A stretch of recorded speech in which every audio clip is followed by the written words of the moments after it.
প্রিয় দর্শক বন্ধুরা, এই মুহূর্তের জন্য আপার প্রাইমারি থেকে আর্জেন্ট কিছু খবর আপডেট উঠে আসছে।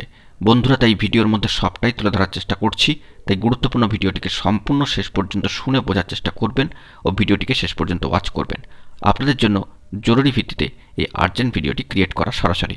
বন্ধুরা, ভিডিওটিকে শেষ পর্যন্ত দেখবেন ও চ্যানেলটিকে এখনই সাবস্ক্রাইব করে নিয়ে সঙ্গে থাকবেন। বন্ধুরা, সমস্যা যেন আপার প্রাইমারি শিক্ষক নিয়োগ প্রসেস এবং এই সংক্রান্ত গুরুত্বপূর্ণ মামলার পিছু ছাড়েই না। একটা না একটা সমস্যা যেন লেগেই থাকে এবং তারই মাঝখানে একটি বড়সড় খবর আপডেট উঠছে। একাধিক প্রশ্ন ঠিক চূড়ান্ত শুনানি হওয়ার মুহূর্তেই বা শুনানির পর্যায়ে আসছে, সেই মুহূর্তেই একটা উৎকণ্ঠার জায়গা কিন্তু আবারও তৈরি হলো উঠল প্রশ্ন। জয়নিং কিন্তু এখনও পর্যন্ত বিচারাধীন, সেই নিয়েও কিন্তু প্রশ্ন উঠে গেল। ৮,৯০০ প্রার্থী আপাতত কাউন্সেলিং সম্পন্ন করেছে প্রাথমিকভাবে।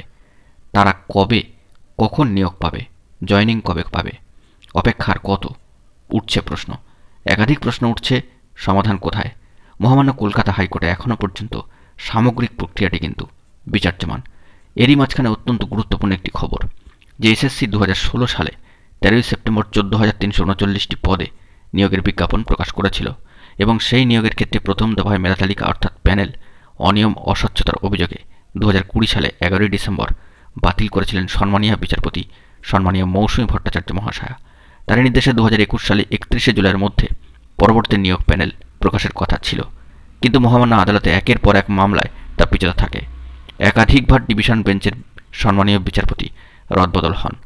এরপর ২০২৩ সালের ১৯শে জুন সম্মানীয় বিচারপতি সুব্রত তালুকদার মহাশয় জানিয়ে দেন তার অবসর আসন্ন, অর্থাৎ আবারও একটি অধ্যায়ের অবসান।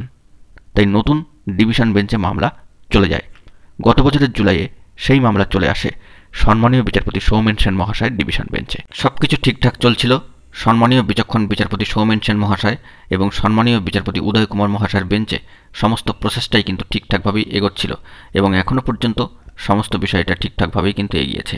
প্রায় সম্ভাবনার শেষ মুহূর্তে অর্থাৎ এন্ডিং পয়েন্টে এসে আবারও আচমকা উৎকণ্ঠা। নতুন বেঞ্চে শুনানিতে সম্মানীয় বিচারপতি সেন গত বছরের ১৩ই অগস্ট আপার প্রাইমারি বা উচ্চ প্রাথমিকের দ্বিতীয় দফার প্যানেল প্রকাশের নির্দেশ দেন, আর তাতেই ঠাঁই পান ১৩,৩৩৪ জন। ১৭ই সেপ্টেম্বর তিনি প্যানেলভুক্তদের কাউন্সেলিংয়ের নির্দেশ দেন। এ বিষয়ে এসএসসি বা স্কুল সার্ভিস কমিশন ৬ নভেম্বর থেকে ২রা ডিসেম্বরের মধ্যে ৮,৯০০ জন প্রায় ৮,৯০০ জনের প্রথম প্রাথমিক পর্যায়ের কাউন্সেলিং প্রক্রিয়া অত্যন্ত সুষ্ঠুভাবে সম্পন্ন করায়। কিন্তু প্রশ্ন, জয়নিং কিন্তু এখনও পর্যন্ত বিচারাধীন, অর্থাৎ কাউন্সেলিং করালেও ৮,৯০০ জনের প্রথম দফায় যে কাউন্সেলিং হয়েছে সেক্ষেত্রে জয়নিংয়ের বিষয়টি এখনও পর্যন্ত বিচার্য বিষয় বা বিচারাধীন রয়েছে। আগামী মঙ্গল ও বুধবার এই মামলা চূড়ান্ত শুনানির কথা ছিল এবং মহামান্য কলকাতা হাইকোর্টের অ্যাপিলেটেড সাইটের যে ডেলি কজ লিস্ট পাশাপাশি যে স্ট্যাটাস, সেখান থেকে আগামী মঙ্গলবারের জন্য এই মামলাটি কিন্তু টু বি মেনশন ম্যাটারে রয়েছে।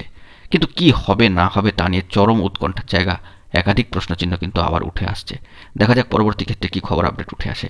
আগামীকালকের দিকে আমাদেরকে তাকিয়ে থাকতেই হচ্ছে। বন্ধুরা, এখন এই পর্যন্তই। ধন্যবাদ।